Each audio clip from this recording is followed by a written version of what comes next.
Putin के हाथ में यह नोट देख रहे हो जिसमें इंडिया के फ्लैग के साथ साथ ताजमहल का फोटो भी अंकित है और जिसे कजाकिस्तान में हुए ब्रिक्स सम्मेलन में रशिया ने दुनिया के सामने इंट्रोड्यूस किया, जिस कारण पूरी दुनिया में कंट्रोवर्सी हो गई।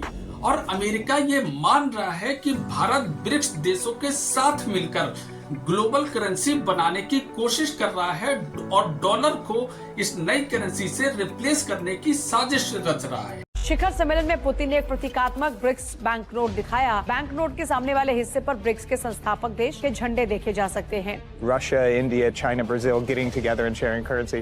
That's not going to happen. He asked BRICS nations to ditch the Western banking order. BRICS countries have accelerated the development of an independent international payment system to adopt an alternative to the dollar for international payments. Can the BRICS countries challenge the dominance of the US dollar? Any BRICS state that even mentions the destruction of the dollar will be charged a 150% tariff. दरअसल BRICS सम्मेलन में India, China, रूस, Brazil, south Africa, Ethiopia, मिस्र, Saudi अरब और संयुक्त अरब अमीरात जैसे देश आते हैं जो दुनिया भर की 43% जीडीपी और दुनिया की तीसरे नंबर की पॉपुलेशन यानी करीब 3.25 अरब लोग इसमें आते हैं। इसमें ये प्रस्ताव पारित किया गया कि ब्रिक्स के सदस्य देश अब डॉलर का प्रयोग ना करके इस नई करेंसी का इस्तेमाल करेंगे, जिससे डॉलर के प्रभुत्व को कम किया जा सकता है और अमेरिका की दादागिरी को भी कंट्रोल किया जा सकता है। जबकि भारत ने अभी इस नई करेंसी को इस्तेमाल करने से साफ मना कर दिया है, लेकिन फिर भी अमेरिका ये मानता है कि भारत ब्रिक्स देशों को साथ लेकर डॉलर के प्रभुत्व को समाप्त करना चाहता है। Well, we're negotiating right now, and it's also BRICS. You know, they have BRICS, which is basically a group of countries that are anti the United States, and India is a member of that, if you can believe it. It's an attack on the dollar, and we're not going to let anybody attack the dollar. So it's partially BRICS, and it's partially the trade situation. It's the deficit. We had a tremendous deficit. So, as you know, Prime Minister Modi is a friend of mine, but they don't do very much business in terms of business with us. They sell a lot to us, but we don't buy from them. You know why? Because the tariff is so high. They have one of the highest tariffs in the world. क्या आप जानते हैं कि जिस भी देश ने dollar को चुनौती दी है, तो अमेरिका ने उसका क्या हश्र किया है? ये सब जानने के लिए बने रहिए वीडियो के अंत तक। तो शुरू करते हैं अपनी वीडियो।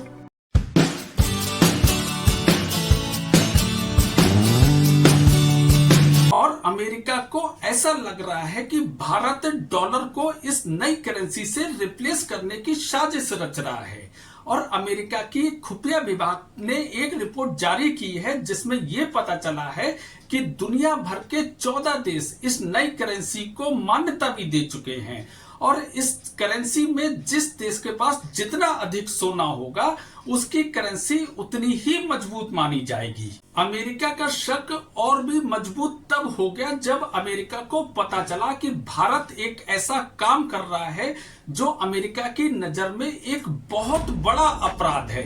यानी 2023 से भारत दुनिया भर से बहुत बड़ी मात्रा में सोना आयात कर रहा है। एक अमेरिकन रिपोर्ट के अनुसार 2024 में भारत दुनिया का दूसरा सबसे बड़ा बायर बन चुका था और इस समय रिजर्व बैंक के पास 4 गुना तक सोना बढ़ चुका है। बस यही बात अमेरिका के शक को और गहरा कर रहा है और इस नई करेंसी पर भारत का फ्लैग और ताजमहल का फोटो भी अंकित है और इसके अलावा ब्रिक्स के जितने भी सदस्य देश हैं उन सबके फ्लैग इस नई करेंसी पर अंकित है, जिस कारण अमेरिका भारत पर लगातार टैरिफ बढ़ा रहा है। रूस से तेल लेना तो केवल एक दिखावा है क्योंकि रूस से तो चाइना भी तेल ले रहा है, तो टैरिफ क्यों भारत पे ही बढ़ाया जा रहा है? क्योंकि अमेरिका ये जानता है कि इस करेंसी को केवल और केवल भारत ही पूरी दुनिया में लागू करा सकता है क्योंकि मोदी जी के संबंध पूरी दुनिया में बहुत अच्छे हैं। इस कारण इस समय अमेरिका बहुत ज्यादा बौखलाया हुआ है, जिस कारण डोनाल्ड ट्रंप ने पाकिस्तान जैसे आतंकी देश को अपनी गोद में बैठा लिया है जिससे भारत और चाइना दोनों को कंट्रोल किया जा सके। ऐसा नहीं है कि अमेरिका ऐसा केवल भारत के साथ ही कर रहा है। जब जब किसी भी देश ने डॉलर को चुनौती दी है तो अमेरिका उसका क्या हश्र करता है, जिसकी सजा हमसे पहले लीबिया भुगत चुका है। तो ये बताइए 2011 में गद्दाफी को क्यों मारा? क्योंकि सब जानते हैं कि गद्दाफी एक तानाशाह था जो अपने ही देश के लोगों को बेरहमी से मारता था। तो आइए सच से पर्दा उठाते हैं। This mad dog of the Middle East has a goal of a world. दरअसल गद्दाफी ने अपने देश में 150 टन सोना और उतनी ही चांदी को जमा कर लिया था और वह पूरे अफ्रीका में अपने दिनार को प्रमोट कर रहा था, जो अमेरिका को बिल्कुल भी अच्छा नहीं लगा। और अमेरिका ने ह्यूमन राइट के नाम पर एक प्रोपेगेंडा खड़ा करा और नाटो देश के साथ मिलकर लीबिया पर हमला कर दिया, जिसमें अमेरिका ने गद्दाफी को मारकर अपनी एक पपेट सरकार बना दी।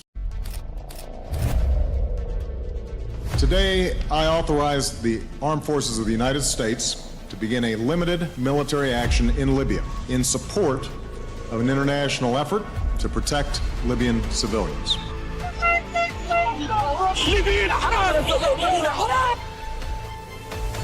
जिससे लीबिया रातों रात एक धनी देश से एक कंगाल देश बन गया। मेडिकल फैसिलिटी कोलैप्स कर गई, महंगाई 50% तक बढ़ गई, जिससे वहां की जनता भूखमरी के कगार तक पहुंच गई।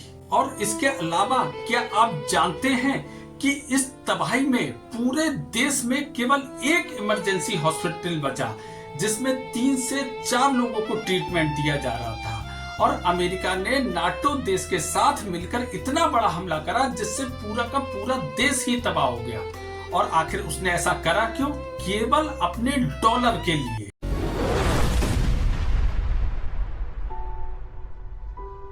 और सेम इराक के साथ भी ऐसा ही हुआ। दुनिया के सामने अमेरिका ने बताया कि हमें शक है कि इराक ने रासायनिक हथियार बना लिए हैं जो पूरी दुनिया के लिए एक बड़ा खतरा बन सकते हैं। Decade, the United States and other nations have pursued patient and honorable efforts to disarm the Iraqi regime without war. That regime pledged to reveal and destroy all its weapons of mass destruction. इसलिए America ने NATO देशों के साथ मिलकर Iraq पे बहुत बड़े हमले करे।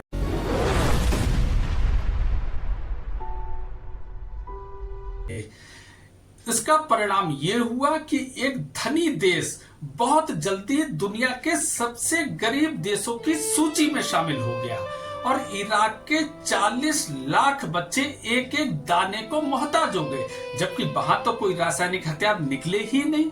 तो कैसे कोई भी देश एक शक के आधार पर किसी भी देश को बर्बाद कर सकता है, जबकि सच्चाई इससे बिल्कुल अलग है।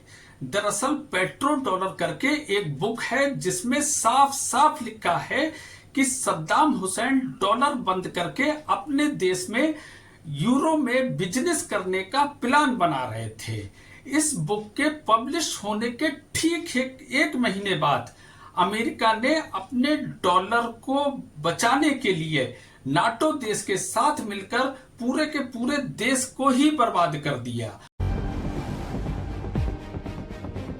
United States and our allies have prevailed. और इसका नतीजा ये हुआ कि इतने लंबे अंतराल के बाद भी आज तक इराक स्टेबल नहीं हो पाया और ISIS जैसे संगठन का गढ़ बन गया।